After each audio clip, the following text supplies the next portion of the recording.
So anyway, the United States and Afghanistan and Pakistan, the presidents or leaders or puppets from all three countries sat together the other day and talked about how terrible it is that the U.S. military has to continue to slaughter innocent people, especially children, by the dozens, by the scores, by the hundreds, apparently. It just has to be done. It just has to be done. And the president and our Secretary of State and our veteran diplomat to the area, Richard Holbrooke.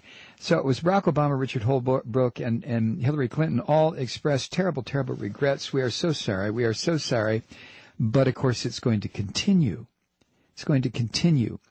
I wonder if Hillary Clinton would have accepted the bombing into bloody stumps of her daughter. I wonder if any of these people how would Barack Obama feel about his two little girls being blown to pieces by an invading army, and then having the leader of that invading nation come out on the telly and say, "Oh, we really regret this, but collateral damage, war's hell, things go wrong. Sorry. We'll send you a check for, how many kids you lose? 2? Okay, we'll send you a check for $10,000. That's $5,000 apiece. My God. Here in this hellhole that used to be the United States, $5,000, it's 10 years worth of, that sort of thing.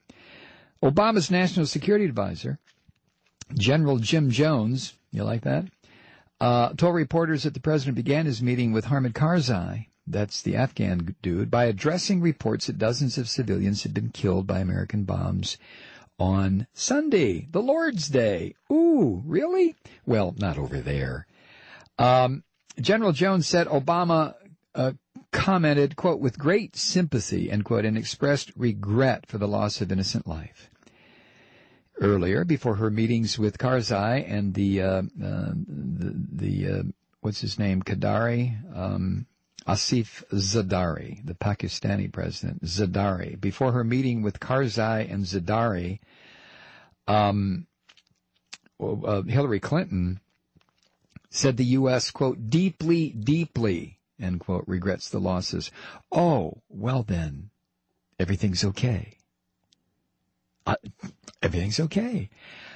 Will that message get to the moms in some village in the Swat Valley or the Snot Valley or the Goofball Valley, whatever the hell the place is, the names that have been attached by the invaders?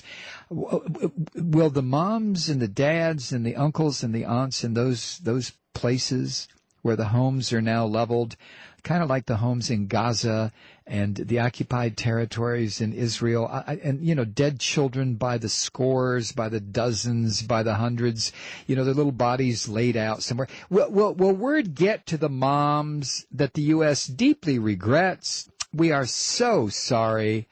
Honest to God. What can I say? When you're manning a drone from 8,000 miles away and you pull the trigger, or push the mouse or activate the button, you never know. We're sorry, but it has to continue. Obama told Hamid Karzai, by the way, Obama and Clinton both stopped short of accepting U.S. blame for the deaths. They deeply regret the losses, but when asked directly, do you take well, now, hold on just a minute. Don't go too far. Obama and Clinton wouldn't accept blame for the deaths. But Obama did tell Karzai that investigations, quote, will be pursued aggressively with full intent to discover what in fact did happen, how it happened, and how we can make sure things like this do not happen again.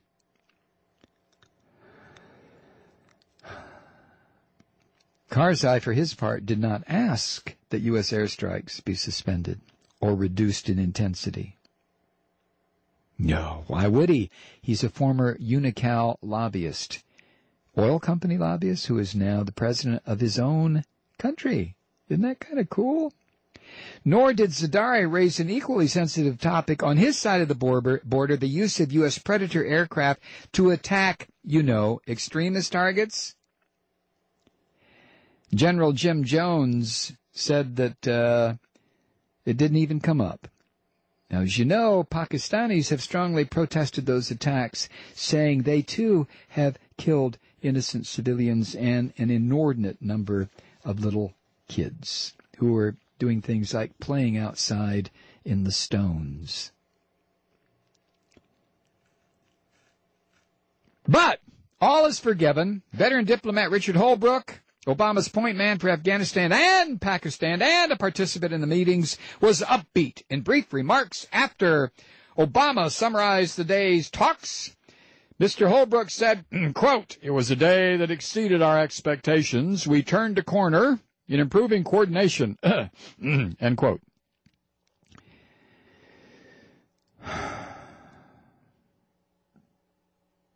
Well, Hillary Clinton said, quote, "I'm very optimistic that this process, what we're doing there, is making a difference." Well, see, we don't care. You and I really don't care. We can sit here on this little half-ass talk radio show and think about it, but we don't care. We don't care. No, I understand. We say we care. Yeah, and if you think about this too long, you'll do one of two things. You'll feel terrible, or you'll turn off your radio. You'll say, "No, I'm not going to listen to that jackass. I've had enough of this. Let's talk about the Edwards family and how that bastard cheated on her." Yeah. But, the bottom line with all this is we don't care enough.